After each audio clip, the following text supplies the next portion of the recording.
नमस्कार। मेरे इस YouTube चैनल पर आप सभी का हार्दिक स्वागत है, अभिनंदन है। आज मैं क्लोथिंग टेक्सटाइल के कुछ महत्वपूर्ण प्रश्नों के बारे में बताऊंगी जो आपके पीजीटी, टीजीटी, नेट, सेट और अदर्स कॉम्पिटिटिव एग्जामिनेशन के लिए लाभकारी सिद्ध होंगे। यह आपके वाइवा में भी काम आते हैं, तो इन प्रश्नों को आप ध्यान से सुनिए। पहला प्रश्न है, वफ्त किसे कहते हैं? वफ्त किसे कहते हैं? वफ्त प्रश्न है, वफ्त किसे कहते हैं? पहले ये समझिए कि वफ्त शब्द आया कहां से। वफ्त एक्चुअली में पाठथान को वफ्त कहते हैं, और ये जो पाठथान है यह एक प्रकार का ब्रोकेड वस्त्र है। इसमें रंगीन सिल्क के धागों का प्रयोग किया जाता है और वस्त्रों के बीच बीच में सोने चांदी के तारों से नमूने बनाए जाते हैं। इसको हम कहते हैं वफ्त। समझ आ गया? इसके जो नमूने होते हैं सोने चांदी के तारों से बने होते हैं, जिसके कारण वस्त्र अत्यंत सुंदर, अलौकिक, वैभवशाली दिखता है। और इनका उपयोग, ऐसे वस्त्रों का उपयोग हम डेली यूज में नहीं करते हैं, बल्कि हम खास तीज त्योहारों पर करते हैं। दूसरा है, हिमरस और आमरस क्या है? हिमरस और आमरस। प्रश्न है, हिमरस और आमरस किसे कहते हैं? हिम मतलब क्या होता है? आप जानते होंगे, हिंदी में आपने पढ़ा होगा। हिम कहते हैं बर्फ को। तो जिन वस्त्रों से बर्फ जैसा आभास हो उसको हम कहते हैं हिमरस। और आम आप जानते हो, आमरस। अभी गर्मी का मौसम है, आम आप देखते हो, खाते हो। तो जो हिमरस है यह हैदराबाद, आप जानते हैं हैदराबाद में एक जगह है औरंगाबाद, वहाँ पर ये हिमरस वस्त्र बनाए जाते हैं। इसमें सूती वस्त्र होता है और इन सूती वस्त्रों में रंगीन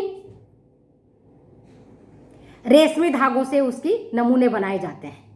तो ये कहलाता है हिमरस। सर्दी के मौसम में इनसे बने वस्त्रों को पहना जाता है, जिससे कि सर्दी नहीं लगती है और गर्मी का एहसास होता है। तो हिमरस समझ में आ गया। और जब वस्त्रों को सूती वस्त्र की जगह पर नहीं, केवल रेशमी वस्त्रों से जब संपूर्ण वस्त्र को तैयार किया जाता है रेशमी के धागों से, तब उसको हम कहते हैं आमरस। सुंदर सुंदर नमूने से बनाए जाते हैं और ये देखने में बहुत सुंदर लगता है। जैसे जो स्त्रियां होती हैं, उनकी साड़ियाँ, उनकी लहंगे, उनके ब्लाउज, ये सारे जो वस्त्र मैंने बताए, जो सुंदर सुंदर वस्त्र होते हैं, ये हिमरस और आमरस के बने होते हैं। और जो पुरुष होते हैं उनका अचकन, अंगरखा, टोपी। इसी प्रकार से प्राचीन समय में राज दरबारों में राज सिंहासन के जो वस्त्र होते थे, जो सजावट के काम में आते थे, राज सिंहासन के वस्त्र, तो वो भी बने होते थे किनके? हिमरस और आमरस के। सामंत का अचकन, राजा का अचकन एक अत्यंत वैभवशालीनता का प्रतीक होता है। तो आमरस और हिमरस से अलौकिक वस्त्र का आभास होता है, जिसको हम खास समय में या बड़े लोग इसको पहनते हैं। तीसरा प्रश्न है, थर्ड प्रश्न, एंटी स्नैग क्या है? एंटी स्नैग, एंटी स्नैग हम किसको कहते हैं? उत्तर क्या होगा? एंटी स्नैग एक प्रकार का परिसज्जा है, फिनिशिंग है। वर्तमान में आप देख रहे हैं नेटिंग से बने वस्त्रों का उपयोग ज्यादा होने लगा है। और नीटिंग के वस्त्रों में एक कमी क्या होती है कि जब वस्त्र एक जगह से उधड़ता है तो पूरे वस्त्र उधड़ता चला जाता है, और जब वह पूरा वस्त्र उधड़ जाएगा तब जो वस्त्र पर किया गया व्यय है, जो आपने खर्चा किया, वो खराब हो जाएगा, क्योंकि वस्त्र पहनने के लायक नहीं बचेगा। तब उनको उधेड़ने से बचाने के लिए जो वस्त्रों पर परिसज्जा दी जाती है वह कहलाती है एंटी स्नैग परिसज्जा। क्या कहलाती है? Anti snag परिसज्जा। नेक्स्ट है चौथा क्वेश्चन, मर्सराइजिंग किसको कहते हैं? आप जानते होंगे मर्सराइजिंग। तो इस सूती वस्त्रों में किया जाता है मर्सराइजिंग की प्रक्रिया।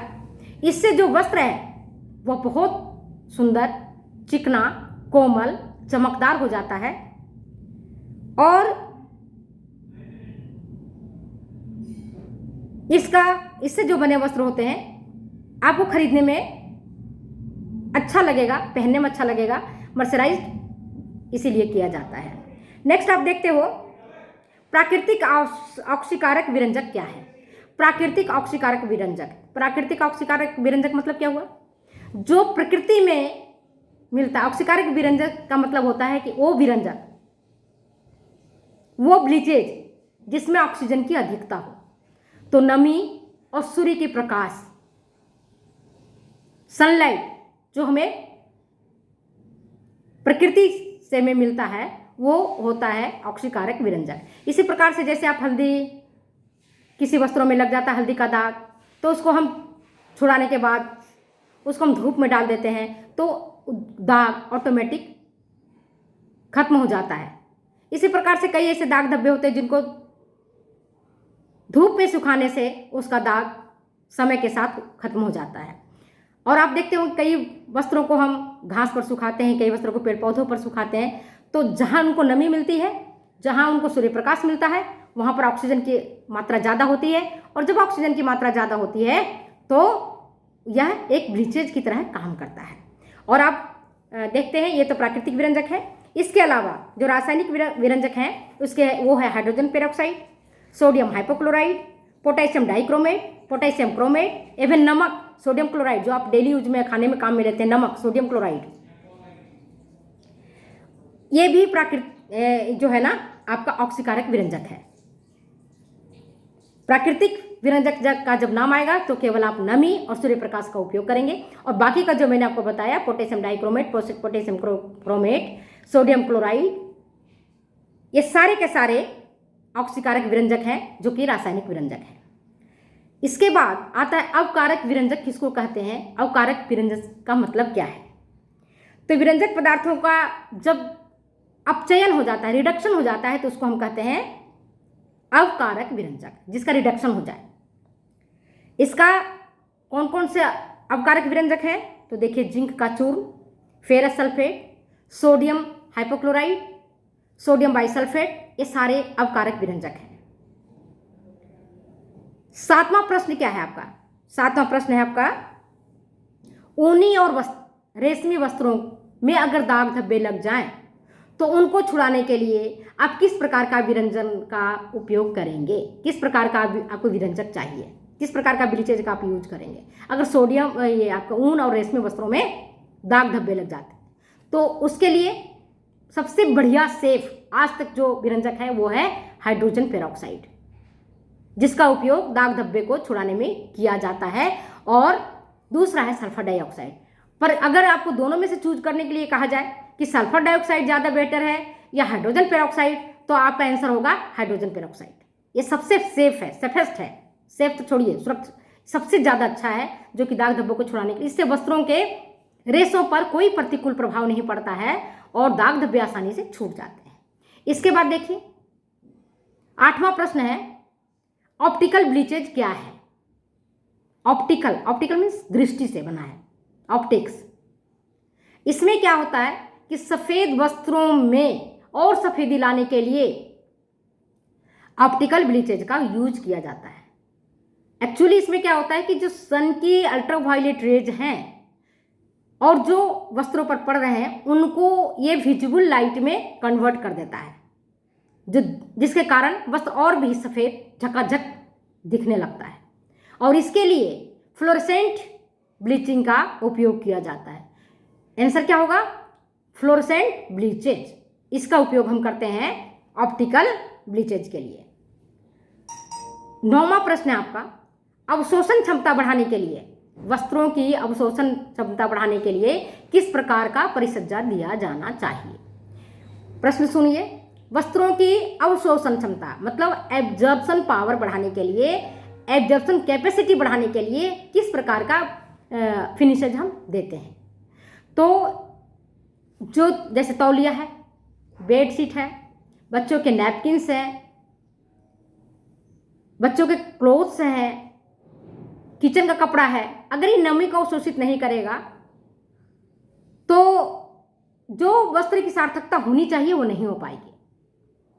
इसके लिए जैसे हमारे ऊनी रेशा है, रेशमी है, लिनन है, सूती का वस्त्र है, इनमें तो अवशोषण क्षमता होती है प्राकृतिक रूप से, परंतु जब इनमें हम परिसज्जा दे देते हैं अवशोषण की, तब इनकी अवशोषक क्षमता और भी ज़्यादा बढ़ जाती है, और इसके लिए यूज करते हैं अमोनियम के यौगिक को। अमोनिया के यौगिक का इसमें उपयोग करते हैं, जिससे कि अवशोषण क्षमता बढ़ जाती है।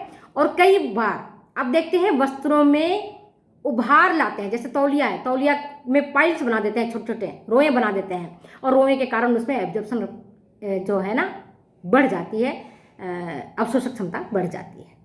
10वां प्रश्न है, परिसज्जा के निर्धारक तत्व कौन कौन से हैं?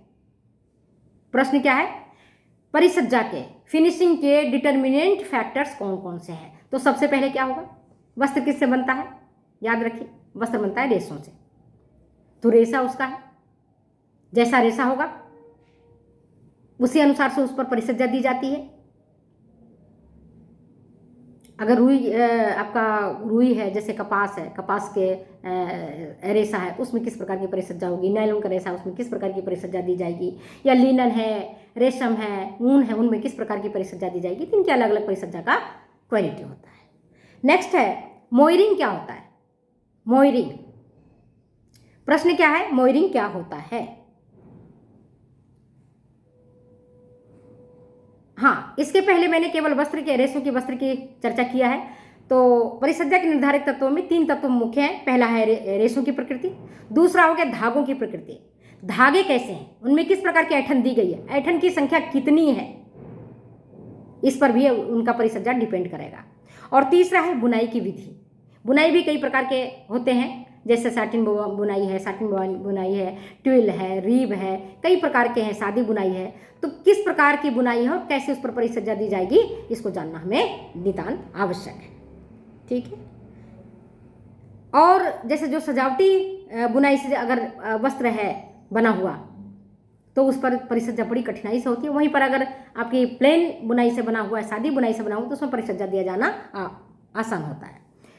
इसके बाद 11वां प्रश्न है आपका, मोयरिंग क्या है? मोयरिंग, मोयरिंग एक प्रकार की परिसज्जा है। आप देखते हो कई वस्त्रों में पानी की लहरों जैसी आकृति बनी रहती है वस्त्र में। तो ये कैसे होता है? वस्त्र को बनाते समय ही इसमें पानी की लहरों जैसी आभास दिया जाता है।